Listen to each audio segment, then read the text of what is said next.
Hello, everyone, and welcome to our newest expert advice webinar. I'm Gabriela Cubeiro, the CEO and co-founder of CASEpeer, and this is where I sit down with successful attorneys and thought leaders about their advice for building a prosperous law firm. So today I'm excited to welcome Rob Levine, founder and CEO of Rob Levine and Associates and of Records on Time, which, if you don't know, that's CASEpeer's newest integration for medical records retrieval.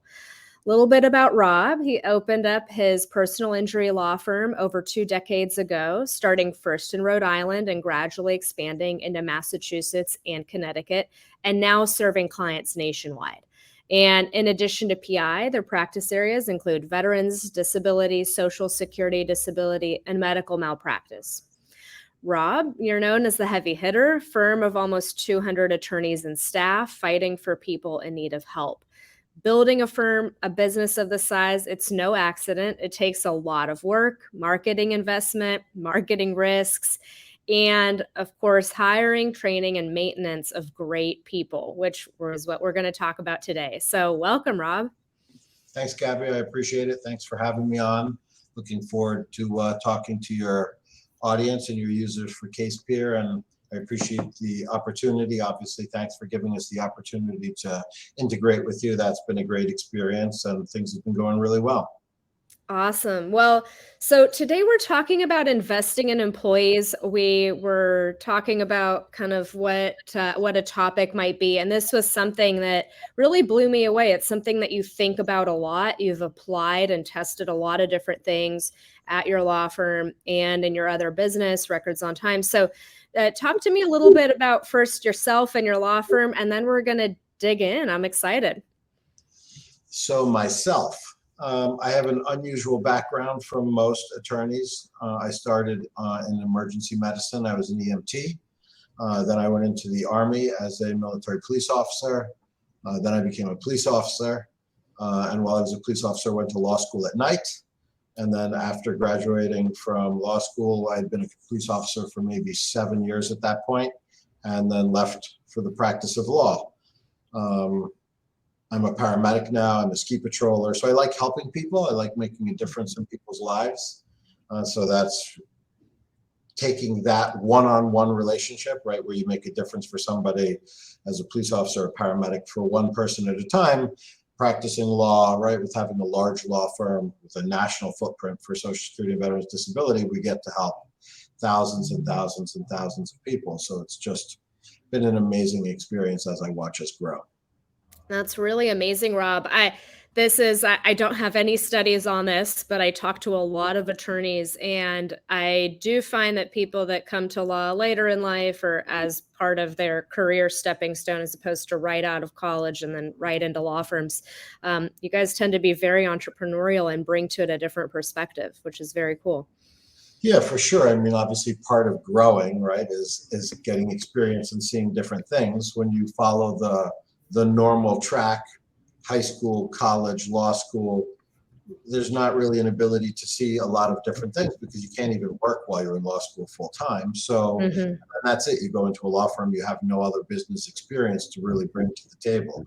So I would agree. I don't think that's necessarily a bad thing. And I think people can run hugely successful law firms on that track. But I think that having the alternative track gives you a different perspective for sure.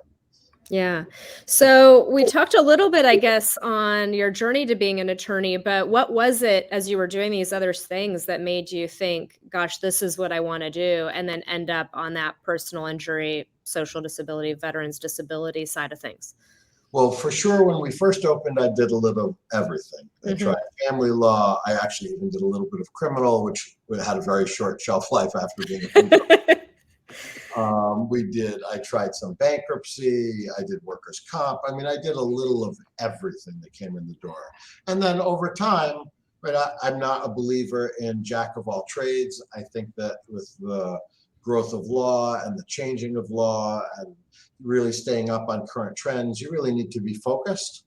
And so over time, kind of just niched it down to things that I was interested in. So obviously I have a strong background in medicine because of being a paramedic. I had a serious car accident as a police officer that put me in therapy for a year. So I've lived that life as a client. And I liked it. It's interesting. I find it interesting. And then as we actually did personal injury and title and closing. I owned a national title and closing company, but we made the mistake back then of doing really subprime mortgages. So in 2008, when I walked into work one day and our row of fax machines, this is when fax machines still existed, our row of fax machines were no longer printing. And I'm like, oh my God, what's going on? And I turned on the TV, and banks are closing, the FBI is raiding places. I'm thinking, wow. And so really that just turned upside down. So that's when we decided we can't only be invested in two things. So we added social, we added veterans disability, and it also just makes sense, right? Staying in that one lane of injury and disability, it just fit in. Yeah, no, that makes a lot of sense. Very cool. I like to ask people that because everyone comes to it a little bit differently. No, it's very interesting. So, and that might tie a little bit then into the growth. I think I wrote down this question, what was a turning point where you decided, or did it happen organically? Like, was there a moment where you decided, it sounds like you were all in on PI, but all in terms of the amount of investment it takes to become the firm you are today? I mean, that's more of a personality trait. Some people would say it's a flaw because I don't really know when enough is enough. And so it's just that constant desire to learn more, to grow more, to continue to expand. And so the only way to really truly expand was you can only grow a law firm either in geography, right, or by increasing the areas of law that you practice. And we didn't really want to change from injury and disability, so we went to geography. And the only way to grow geography is pick a national practice. So that's where Social Security and veterans came in, because it's nationwide. And so I don't know how to say stop. And so that's where Records on Time, we did it in-house, and then I said, okay, we've been doing it for ourselves for 8 years. Let's develop it for other law firms. We have a SaaS that we're developing that will be released in probably 3 or 4 months. Since I started Records on Time, I'm like, wow, so I can manage developers. Let's come up with another thing that we can build. So we're building a piece of software that will put you into a virtual environment and let you literally drive an environment that you create and see your billboard artwork in real time and distance. It doesn't exist anywhere. Oh, cool. Yeah, it's pretty neat. So we got a patent on it, first in the US and now in 36 countries. It literally doesn't exist. That's amazing. Well, we're going to have you on when that's available, and I'm excited to have that conversation. That'll be fun. It's super cool. A lot of big marketers out there. That sounds amazing. Yeah. Love it. The not saying stop, I think, is I relate to that, right?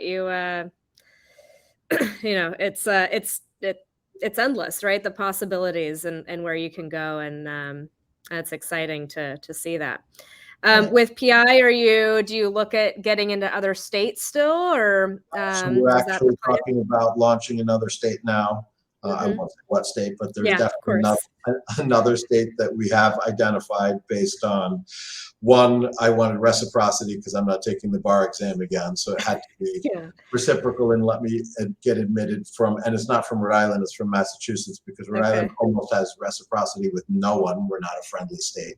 But Massachusetts lets a lot of people in, so it's reciprocity there. Then we look at marketing, right? What's the market saturation in that state? How many people are advertising? How many dollars are being spent on eyeballs? And then just the law, what's favorable, what are the policy limits, do they have collateral source, do they have that kind of thing, what's a great state. And so we picked, literally out of probably 6 possibilities, we picked one location that fits all 3 well, and that's what our next plan probably is. That's awesome. I love hearing kind of the way that you think about it and the way that you approach it. It's those are the kinds of things one should be looking at. I love it. Because most people are like, well, why not just go to the next state, which would be the one over. Yeah. Right. And I'm like, yeah, that's not really a great place to be.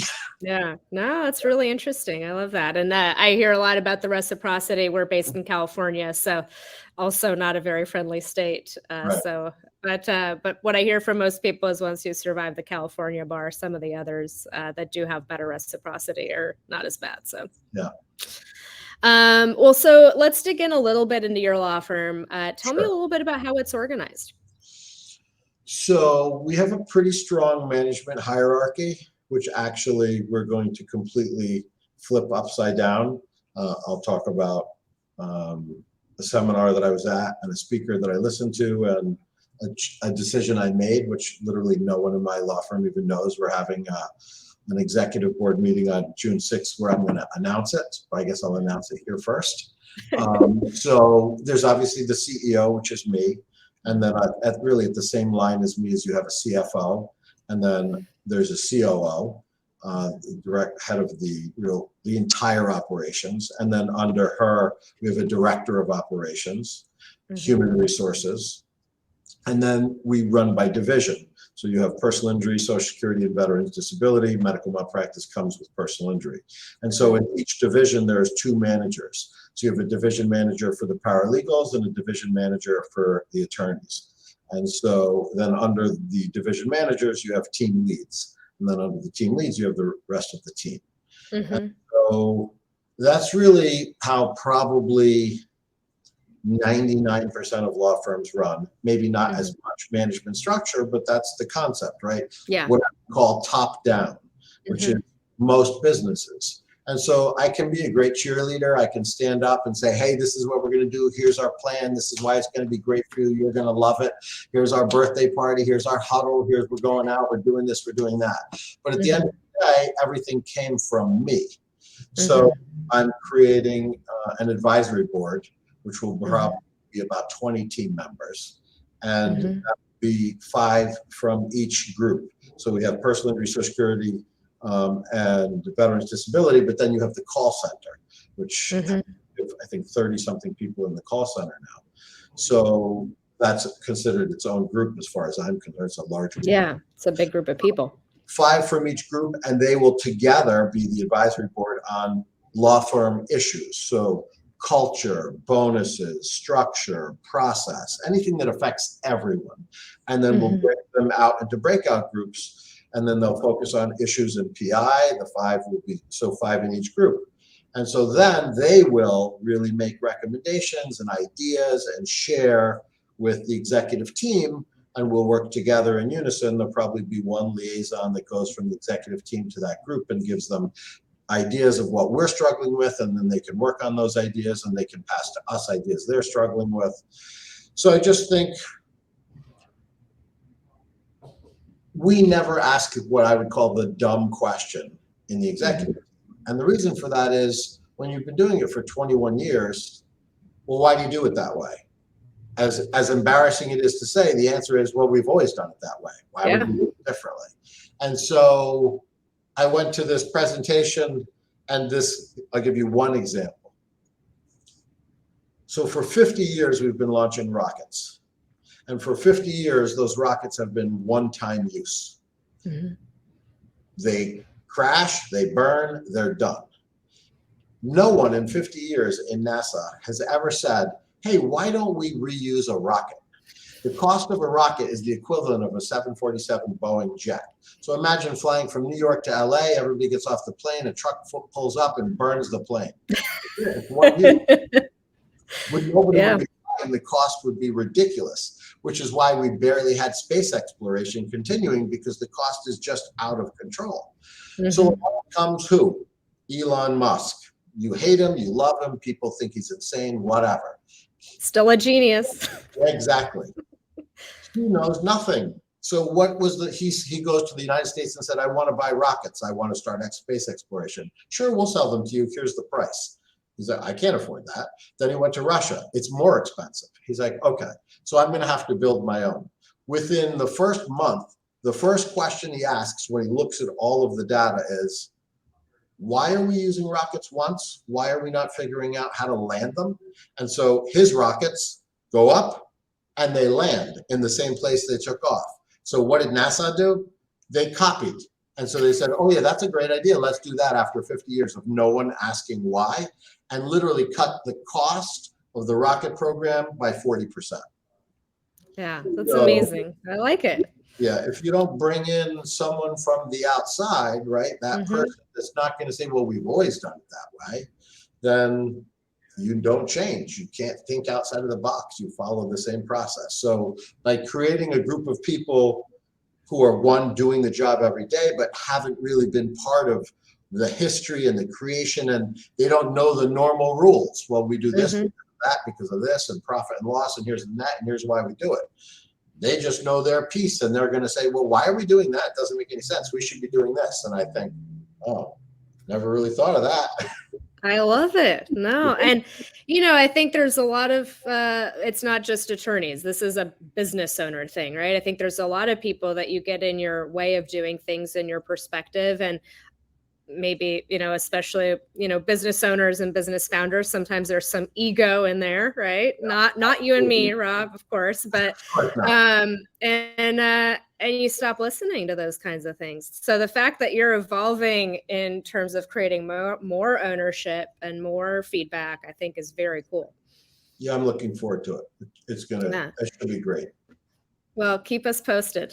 Absolutely.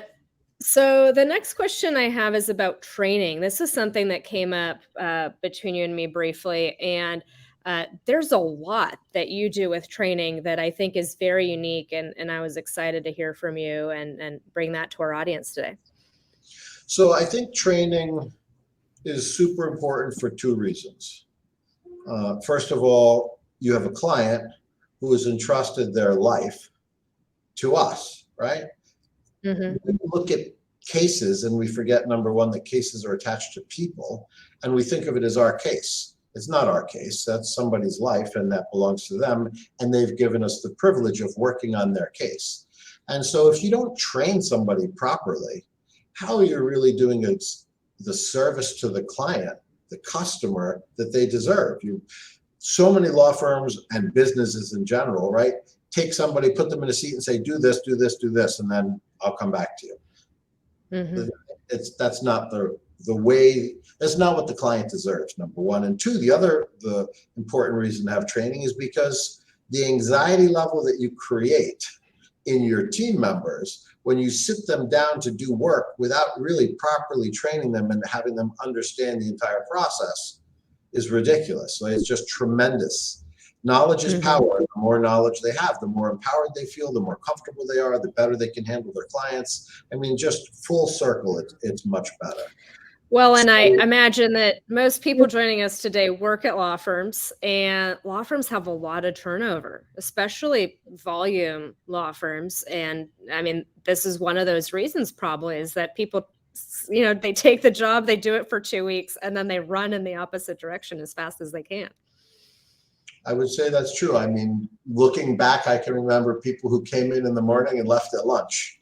Yeah. So that was really before we had a training program, right? I remember years and years ago when we were much smaller, right? People getting hired and then thinking, yeah, we put them at a desk, we're going to start them with some task work, we'll sit them down and give them some basic things to do. And people didn't come back after lunch. And I thought, yeah, I guess it wasn't for them. Never thinking, gee, there's a flaw in our system. Yeah, absolutely. So sorry, I cut you off. So tell us a little bit about your system. You have a training program and you have some people that are full-time trainers, right? Yeah, or at least a couple? Yeah. So let's say personal injury. So in personal injury, there is one full-time dedicated trainer. When you get hired in the personal injury department to be a case manager, it's really about a 4-month training program. And so you spend 4 hours a day, literally in a Zoom class, going through a PowerPoint and examples and someone teaching you. The other 4 hours a day, you remain in that Zoom class with the trainer, but you're doing task work that applies to the pieces of what you're learning. And so those are just building blocks over the next 4 months. You're never allowed to handle a case. You don't get to talk to a client. It's just task work, really assisting other case managers doing some of their work broken down into pieces. And so you get exams regularly, individual exams, cumulative exams. You need a 90 on an exam. If you don't pass an exam, then you get additional training, and then you get to retake the exam. At the end of the 4 months, we have team leads. So the team leads have no cases. They're just 100% designed for training and mentoring, because we found that before we really had that, there's a huge disconnect going from graduating to now getting a caseload and kind of being overwhelmed with the whole process, right? We handle cases from start to finish. So there's a lot to know, right? When you're going from start to finish. We used to do an assembly line years ago where each case manager had a piece. And we just didn't think that was efficient because there's too many people talking to the client, so you don't have great customer service. You have too many people pointing the finger, going this way, that way. It wasn't my fault, it was them.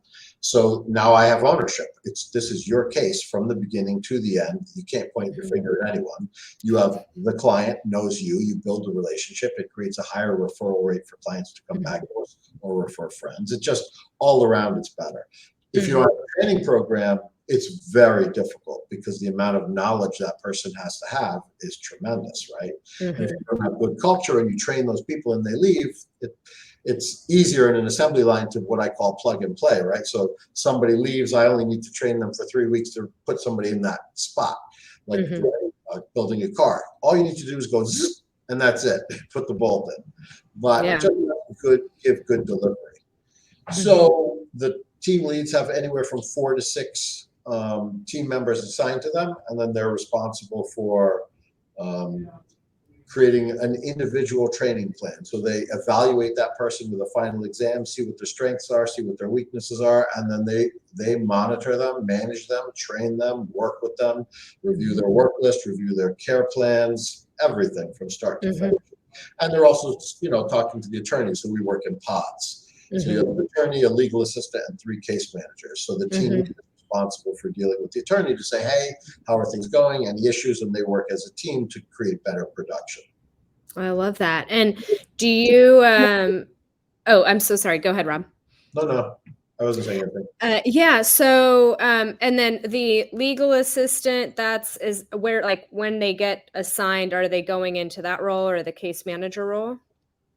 So the legal assistant is not allowed to talk to a client. So the legal assistant really is backing up and doing the administrative parts of the case manager's work. So they talk to the insurance company, they report the claim, they fill out crash reports, they talk to the body shop to make sure that the appraisal is all set. They'll speak to the insurance agent, but not talking. So everything other than the client. Got it. Yeah, that makes sense. And then do you hire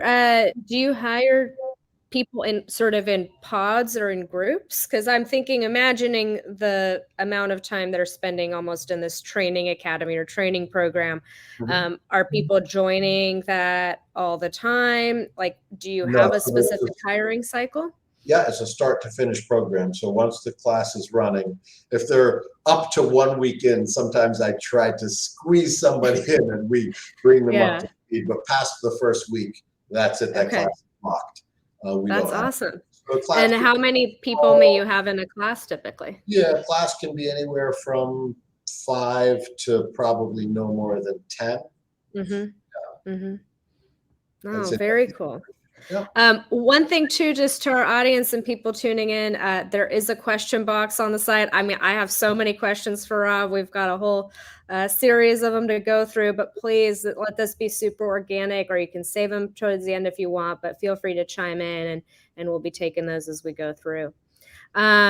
So as part of training, and obviously there's lots of check-ins, you guys, what's been sort of the biggest benefit, or where have you seen the biggest wins?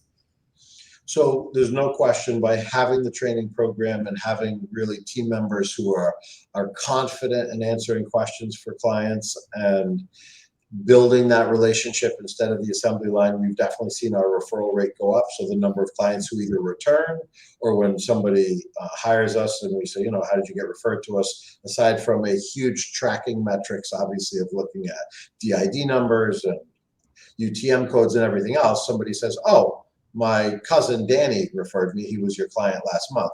So that if somebody specifically identifies a name, right, then that comes ahead of all of the other, whether they looked us up on Google, came through Facebook, it doesn't matter. That's going to be a referral source. If they don't identify, if they say, oh yeah, TV or a billboard, then that has no weight, and we go with either the DID number or the UTM code or whatever we're using, or so now you have the Google Click ID. There's a million different things. So, but if they identify someone by name, that becomes the referral source. And that is by far the greatest benefit, right? Is because just a dollar's perspective and payoff on the cost of training, because it's a huge cost, right, to run the training program. It's definitely built the referral business for sure. Other than that, I think it makes for a better culture, because I think clients appreciate, not clients, but the team members appreciate the fact that we're investing in them, we're investing in their knowledge base, we're making them feel comfortable.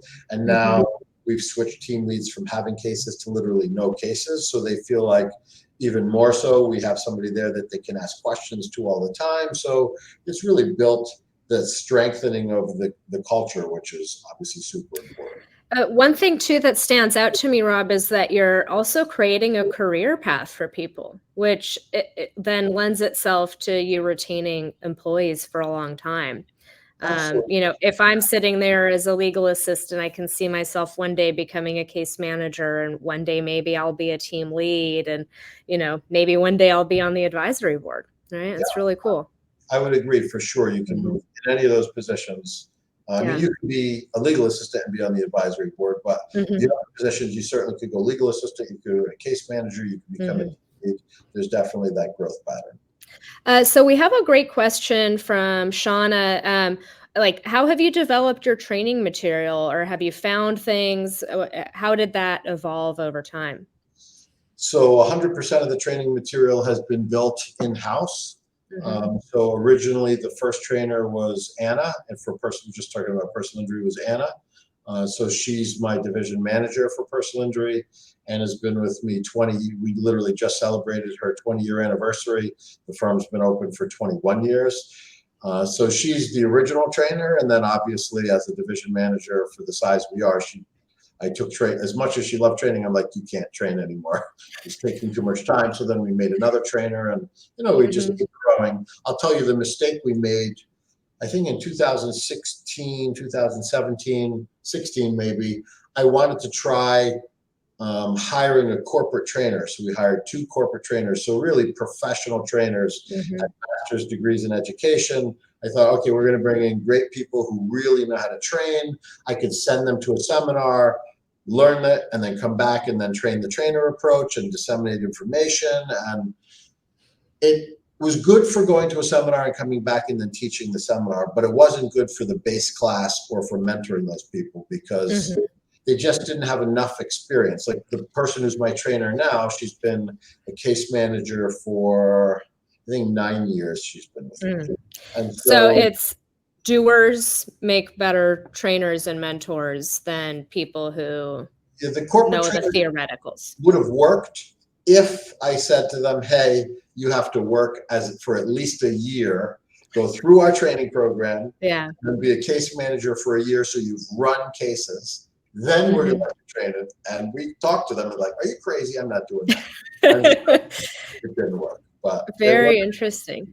And so ideas that have failed as many. But what I'm hearing though is I love this attempt to try things, right? So Shauna, you have a great follow-up question of like recommendations for smaller firms, 40 to 50 employees.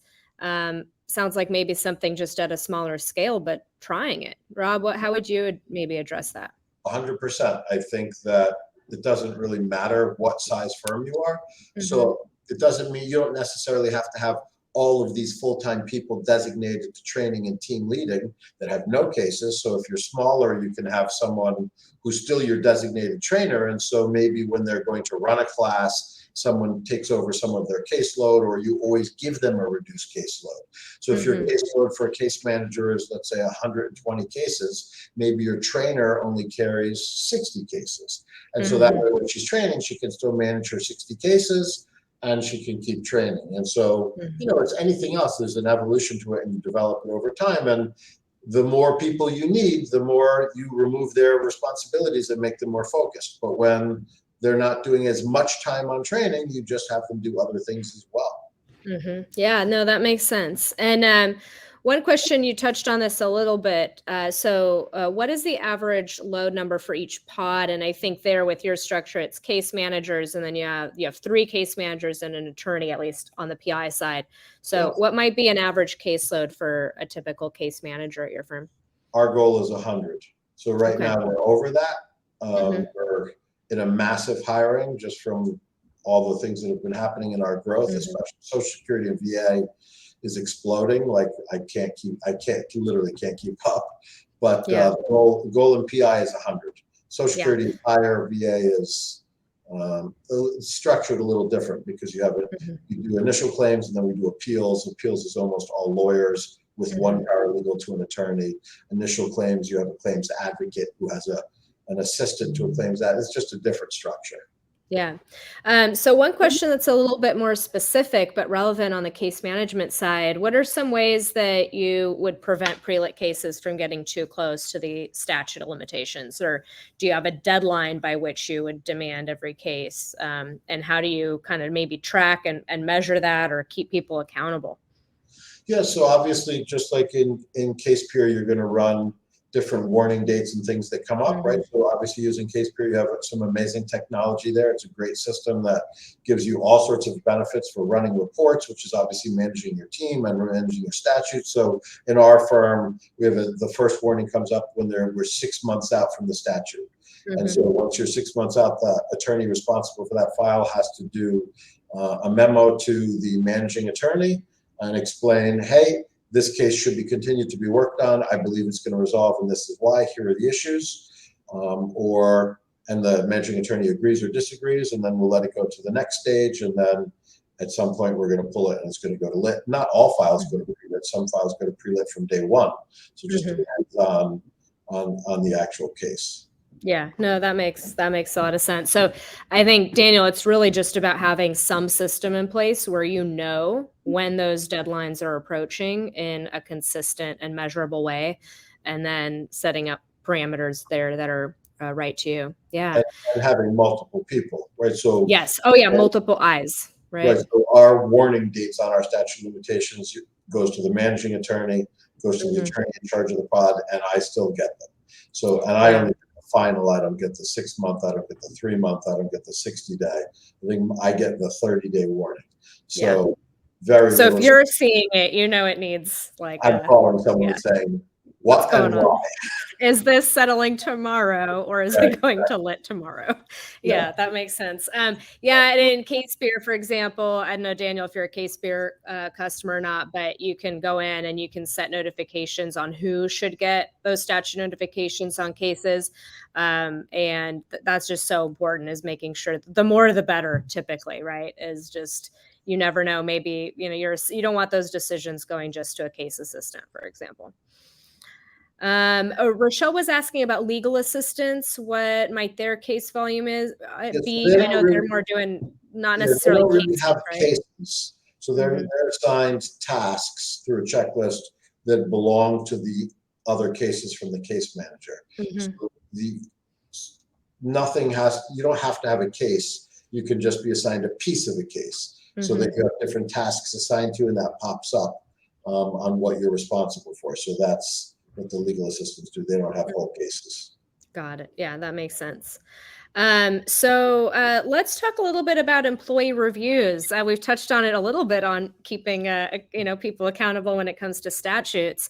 So how often do you do them? You have a pretty specific built-out review process, right? Yeah. So the old process used to be when a team member started, we gave them what's expected of them at 30 days, 60 days, 90 days. And then we would give them a 1-year review.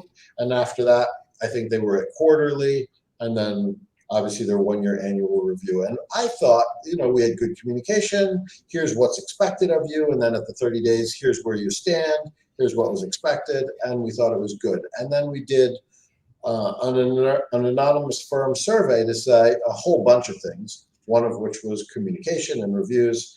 And they're like, we don't feel we're getting enough feedback. We're not getting enough reviews. We want more information. We want someone to tell us we're doing it right, we're doing it wrong. We want to be able to vent how we feel. And so we switched we use an electronic system called 15.5. And so 15.5 is basically an electronic review system. And so the 15 stands for the team member. They're expected once a week to spend 15 minutes doing their own review, which is a series of questions that the law firm creates that they have to answer. And then they have the opportunity to fill in things that what they want to talk about. And then their manager is supposed to spend at least 5 minutes reviewing everything that they put in and making comments and making suggestions. And then based on how that individual weekly review went, it either needs a person-to-person review or it can be kicked a week. And it also depends on the division. Some divisions have weekly reviews, some have bi-weekly, and some have monthly. So it just depends. And if you're on a monthly review, but a 15.5 comes up and has some glaring issues, or somebody just says, I want to talk, or the manager says, hey, let's review this together, then they meet at the end of the week and go over. But the 15.5 is like the jumping off point. So at least we have communication every week. Both sides are making comments, and then they can get together and discuss, hey, let's talk about what we went over in that review. So I just have an observation that most law firms I talk to, you're lucky if you're on an annual review schedule at all, right? And then, I mean, this is something, what you're describing, this is like Fortune 500, industry level stuff. I mean, it's very cool. So how has your team responded to these frequent check-ins? So I guess the first thing I want to say is you say law firms. So what's most important for the people who are here listening is to remember that you work for a business, and the business happens to be a law firm. But it's no different when Gabby refers to the Fortune 500, right? So if you want to be an amazing business, you're going to have an amazing law firm. If you treat yourself as a law firm first and a business second, you're never going to have an amazing business. You might have great practice of law.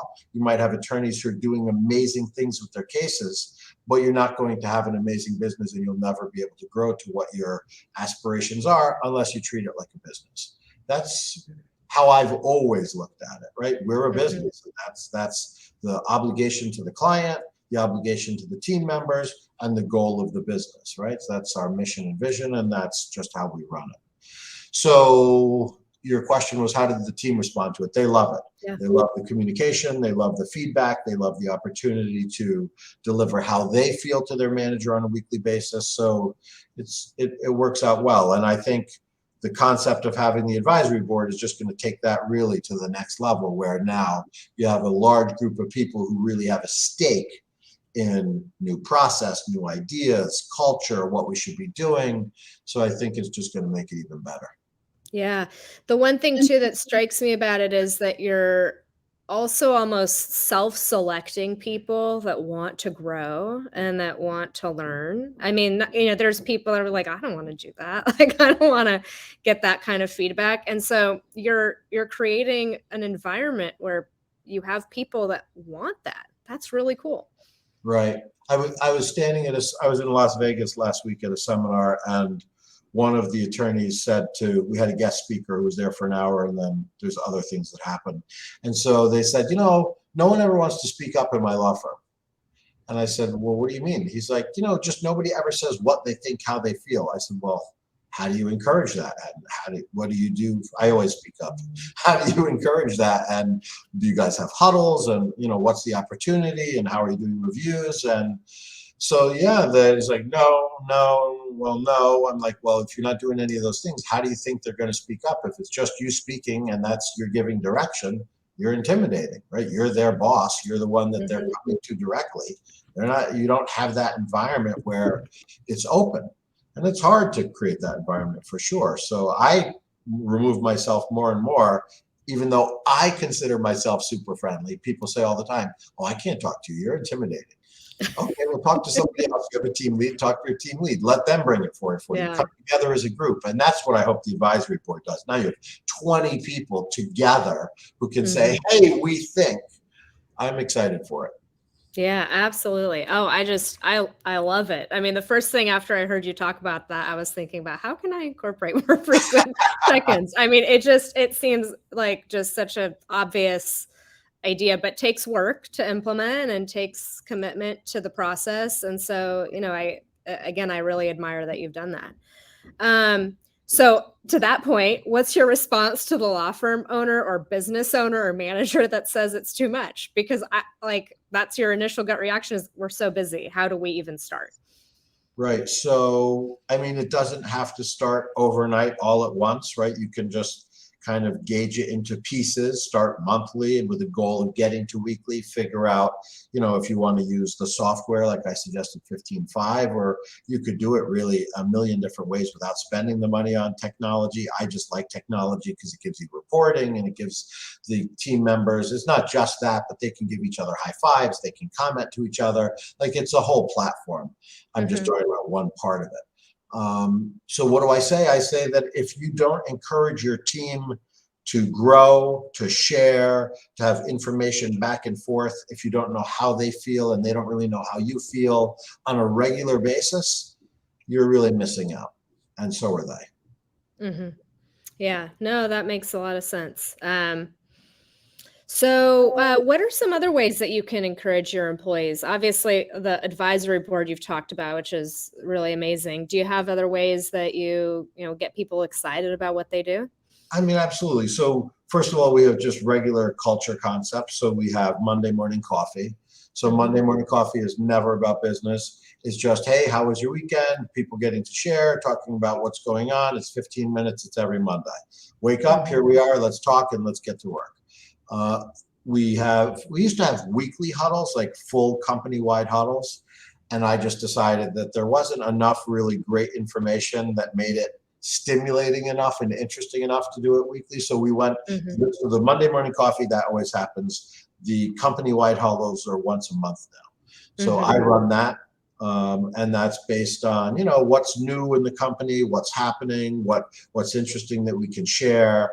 We have a newsletter now in place of the weekly huddles that has the birthdays, that has the anniversaries, that has, we do a spotlight on 3 or 4 different team members on a specific topic. We run contests, so who can get the most Google reviews. We do contests for who got the most high fives from other team members and why. So all sorts of different things that you can just kind of think up out of the box that, one, gets them motivated about what they're doing, 2, benefits the law firm from the perspective of organization, culture, growth, any different topic. It's always something different. So it sounds like you have one person on your marketing team that's just about team marketing or people marketing or something, whether that's HR or marketing. But that's, again, I love the newsletter idea. That's great as firms grow. How do you disperse information? And I love it. So all of that, everything that's in the newsletter used to be in the huddle. And we decided that, that doesn't really need to be read out loud to people every week. Let them read it in the newsletter. Let's make the huddle more intimate, more special, great things that we're doing, rolling something out for the team. So we made it more focused on that. The community stuff that we're doing, we talk about in the huddle, like every year we feed people for Thanksgiving. So that's completely 100% my law firm. We pay for it. My team organizes it. We deliver the food to people's homes. We fed 500 people last year, complete Thanksgiving dinners. Wow. We gave away 1,000 backpacks last year to kids. I mean, and that's, again, all teams. So we pay for it. The teams there. We're giving it out. It's a huge festival. So, all sorts of stuff. We go to local festivities and have booths and everything that's geared towards, one, supporting the team and letting the team get involved in the community to feel like, I know I love to give back. Everybody that works for me obviously isn't necessarily that's all of their passions, but some of them do. And I see some of the same faces at every event we do because they love it. So it gets them involved in the community, and then obviously we're benefiting the community. I love that. And so that's also great team building. Shauna was asking about team building. Are there any other things that you guys do? Like, I mean, maybe you don't take 200 people bowling, but like, what does that look like for you guys, Rob? So that's interesting. When we were small, right, starting out, I mean, we started out with me. Then it was me plus 1, me plus 2, me plus 3. And so when we were small, we used to go out drinking and out to eating, out dancing, things like that. That's relatively difficult now at the size we're at. And we're also nationwide. Like, we have team members everywhere we're remote. So can't really do that anymore. This year we tried to have a Christmas party, and we offered to fly people in, and with COVID we're still and then COVID numbers spiked, so that was a tough year. Lots of Christmas parties got canceled in 2021. So but for firms who are smaller, I loved the drinking thing. So this probably isn't necessarily politically correct anymore, but when this is 20 years ago and then 10, 15 years ago, we'd take people out and someone undoubtedly gets sick and some girl's in the bathroom sick and everybody's holding her hair back. They're all gathered around her, helping her. And what you see is the next morning in the office, instead of a group of strangers sitting next to each other, they're all talking and sharing and laughing and showing pictures, and you're building a team, right? So I was in the military. If I could take everybody on my team and put them through basic training, break them down and build them up, I would. That's a little difficult, but the drinking thing, it works well to break people down, bring them together as a team and build them up. So I'm fully for it, even though it's probably not politically correct. My HR manager yells at me constantly, "You can't say that. No, we're not doing that. That's a bad idea." Yeah. Yeah. It's a liability these days, but no, I think creating opportunities, but that's the whole idea. How, if there's other ways that you can recreate that same concept of breaking down barriers, helping each other out. There's, like doctorates sitting around planning out how can we build a program that accomplishes exactly what you just described. So Right. yeah, very cool. I love that. So you just mentioned that you guys are remote. This is obviously a hot topic. I hear a lot of law firms and of course businesses, our business included. We talk about this a lot. What are your thoughts? So I think that there's no option other than to go remote. Not just from the team members' perspective, but because of what we're suffering from in the United States currently. We'll call it the Great Resignation. And so pre-COVID, if you ask me what I thought about remote, I'd say that's a ridiculous idea. Who would be remote? I want my thumb on top of my team members. I want to see what they're doing. I want them here. We're paying for this building. Why would I not want people to be here?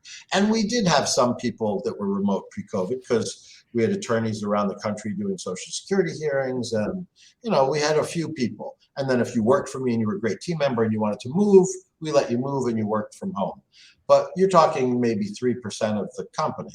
Now, in Providence, in our main location, I forget how many offices we have, but I don't know. It's close to 17 or something. So in our main office, I think we have 10 people, maybe 12 people that work there every day. And that's it. Everybody else is literally remote. And so I think from the team members' perspective, having done it and watching their life, it's 100% better home life, right? So they're not aggravated when they come in the door in the morning because there's no traffic. They're not aggravated because they were rushing to get their kid to school and they were going to be late for work. They're fighting with their spouse in the morning and now I have to go to work angry. They're home. They're in their environment. There's no rush. It doesn't matter. We have a flex program for what time you start, so you can start a half hour early and start a half hour late. Like the concepts of these constraints of you must work 8:30 to 4, 8:30 to 5, whatever it is. Why? Why do we have to start at that time? What does it matter? If it's better for you to start early, start earlier. And that's, first of all, we have a flex time. When you start working for me, you can decide you want to start at 7, you can start at 8, you can start, I don't really care. But I want to know when you're going to start so everybody has an expectation. And then on top of that, you have flex time to adjust to the time that you picked that you're going to start, half hour either way. And so working from remote just makes people more relaxed. They're in their environment, their kid comes home, they need to take a break, they can take their lunch when their kid comes home from school, they're there for their kid. It's just a better family life. And then from the perspective of the law firm for hiring, I mean, so the concept of the Great Resignation, right? There are more vacant positions than there are team members to fill them. 65% of people who have a job are looking already to leave their jobs, is what the statistic is. So 65% of the workforce working is looking for another job. What's happening in the US, I have no idea. It's insane. The number of people who are unemployed aren't even enough to fill the open vacancies we have. So if geographically I can only look in one area to hire team members and I want really great people, I've really limited myself. Yeah. Versus I say, I'll hire a case manager anywhere in the United States, doesn't matter where you are. I have tremendous more hiring ability. Or if you're willing to outsource and you're willing to hire team members outside of the United States, imagine what that looks like. Yeah, no, absolutely. Well, Shauna's anticipating my next question here. How do you ensure people are productive and getting everything done when they're working remotely? So that's easy. Number one, obviously people have goals. So part of what we talked about earlier, which is how do you continue to motivate team members? Well, so they have a goal, which has a bonus. And so by the higher they go over their goal, they increase their bonus. So you can see whether people hit their goals or not. Number two, you're just running regular production reports inside your system. So in CASEpeer, you're running reports simply based on, how many notes they put in, how many memos they did, how many demands they put out, all of the different things that we track every day. Yeah. And then on top of that, we use ActiveTrack. ActiveTrack sits on their computer system and literally takes screenshots and monitors everything they do. So it's not like the old days where my friend was a banker and all they had to do was move their mouse and I looked at keystrokes and mouse but had no idea what they were doing. So she'd fold her laundry on her bed and every so often walk over to her desk and move her mouse. ActiveTrack takes a screenshot. You can decide every 10 seconds, 30 seconds, 1 minute.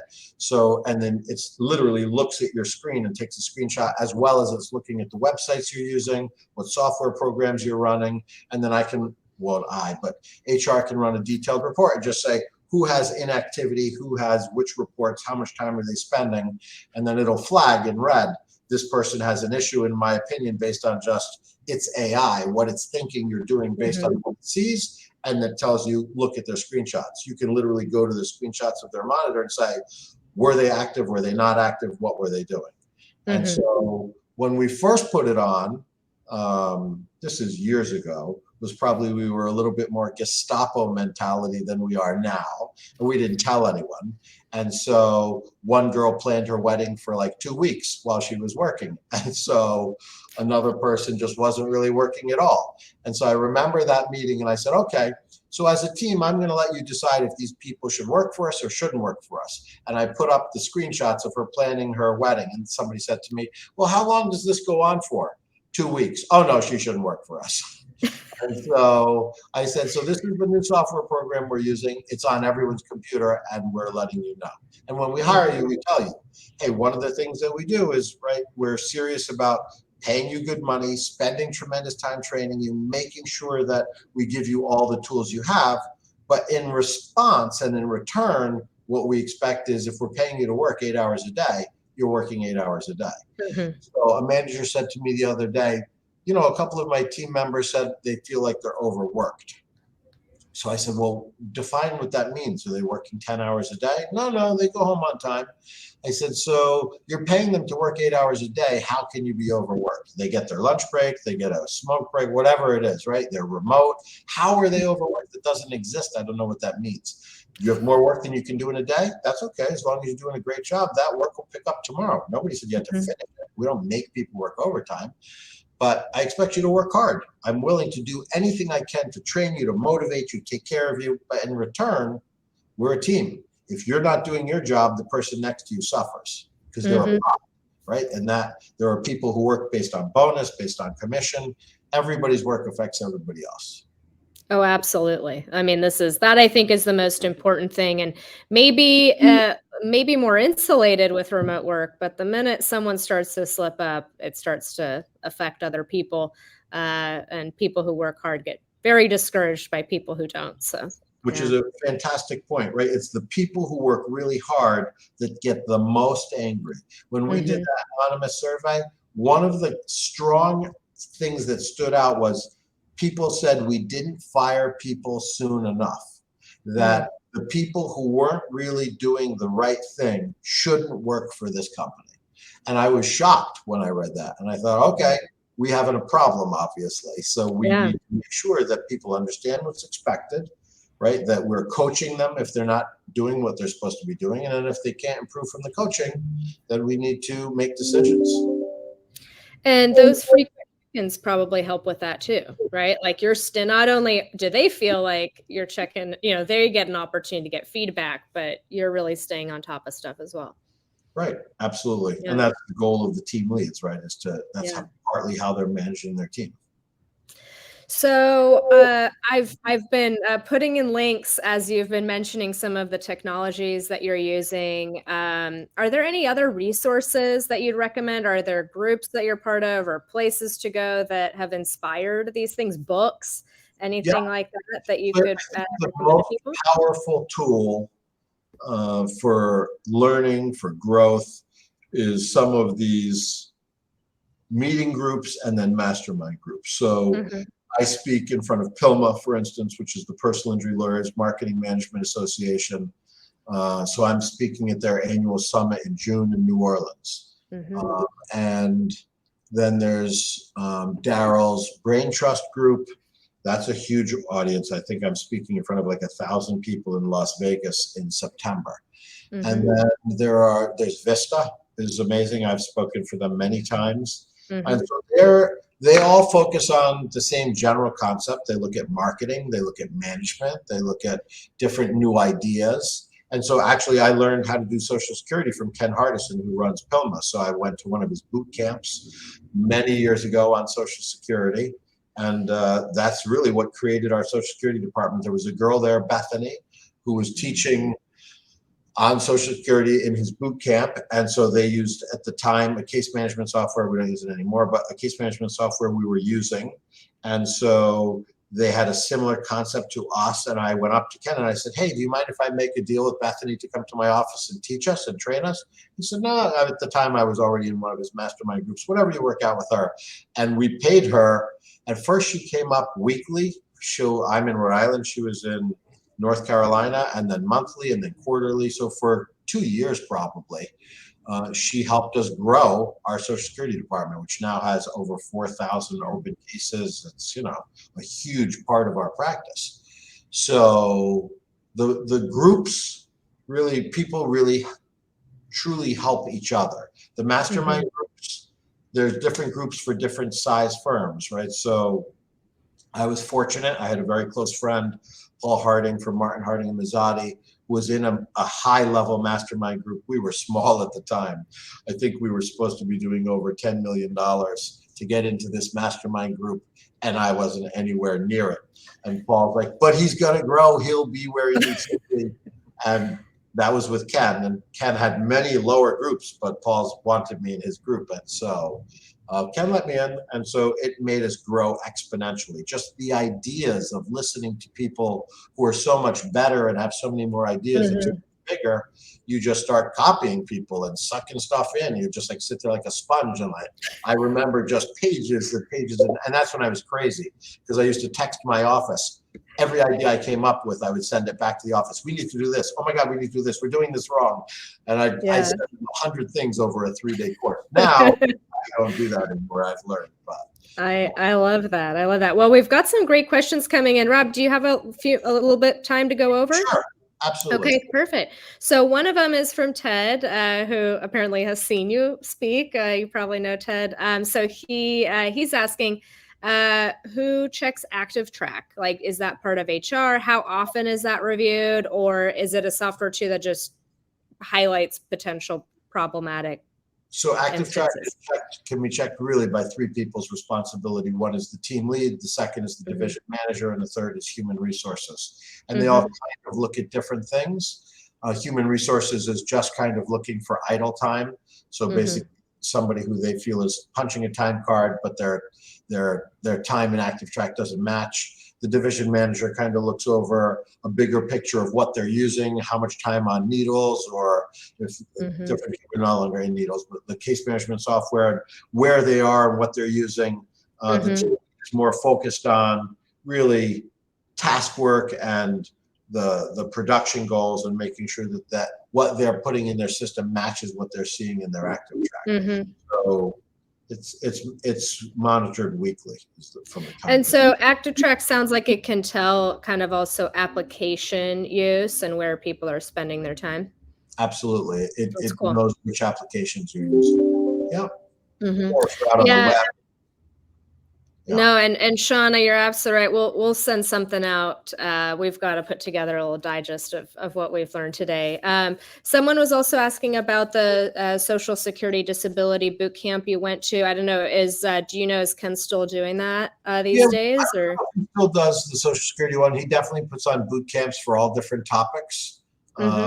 Randomly, he just comes up with, something that he thinks is internet marketing or whatever he thinks is super hot and super important, and he'll run a boot camp on it. I don't know if he still does Social Security. And there might even be, I'm not on that circuit as much, but there might even be conferences, I imagine, dedicated to Social Security disability. So if that's something, Rochelle, that you're interested in, that might be something to look into as well. Yep. So NASCAR is like the National Organization for Social Security Attorneys.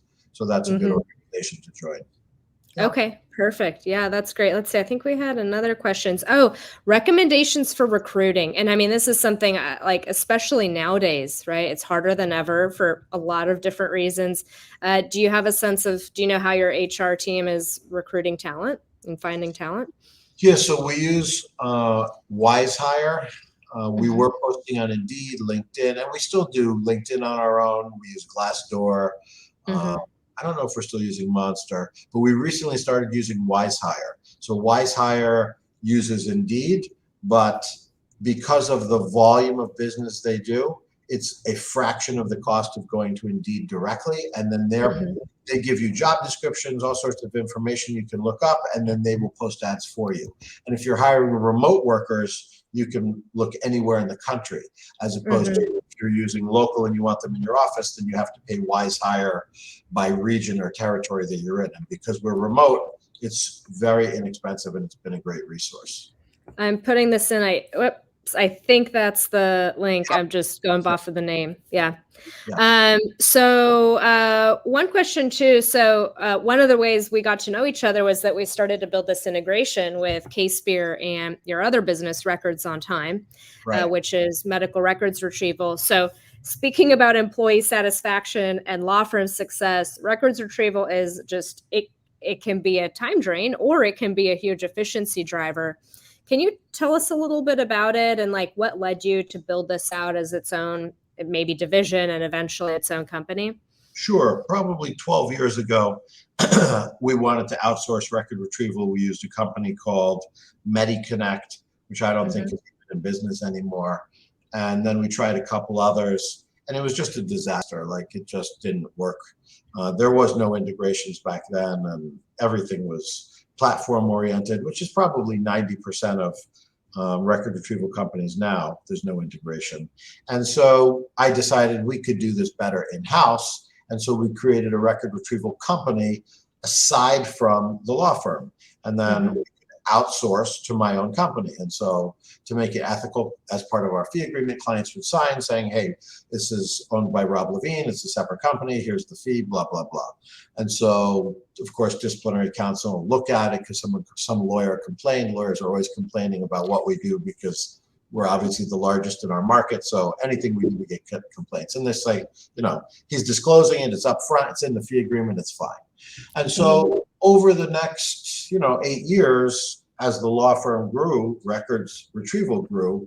And then I decided this really should be integrated completely with software so that there's nothing for my paralegals to do, because they're still doing work, because it was still kind of platform oriented, meaning my team would have to go out, pull information in. And so that's where we came up with the integration concept. So integration to me, when someone says integrated, they do one piece a lot of places. So to me, integration means my system literally speaks to your system, right? So what we call is 100% integrated.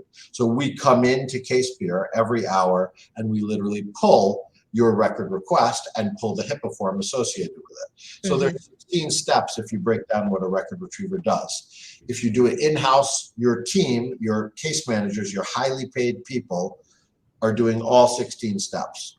If you hire an outside company like myself that's integrated, not a platform, but integrated, you do 3 steps, we do 13. 3 steps, you talk to your client and get the information where they treated. You enter it into your system. like you normally would, and you drop in a HIPAA form that's signed. You don't have to fill out the HIPAA form. I just need the signature. We come into your system, we pull the record request that you're going to mark for us. We pull the HIPAA form. We do our job. We get the records. Once we have the records, we OCR them for you. We compress them to save room on storage, and then we deliver them back into your system.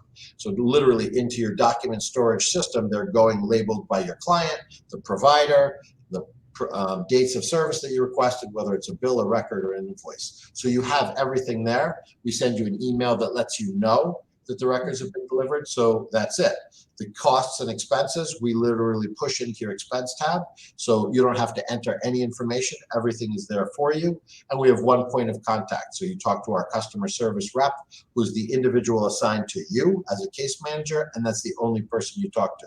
All phone calls or emails are turned into a ticket on our end. On your end, that ticket is pushed to the case manager as an email and pushed into CASEpeer as a note. So under the client, all the notes are listed, all the communication is there, everything that's happening. So it's 100% done for the case manager. The benefit is obviously the cost. My fee is $35 flat fee. We don't charge a cancellation fee. We don't charge a per page fee. There's no rush fee. There's no certified record fee. No matter what it is, it's $35. If the bill and the record come from the literally same person, it's only one charge. If it comes from two facilities, it's two. And so that $35 you're going to pass to your client, and they're going to pay for the $35 just like they pay for the medical record.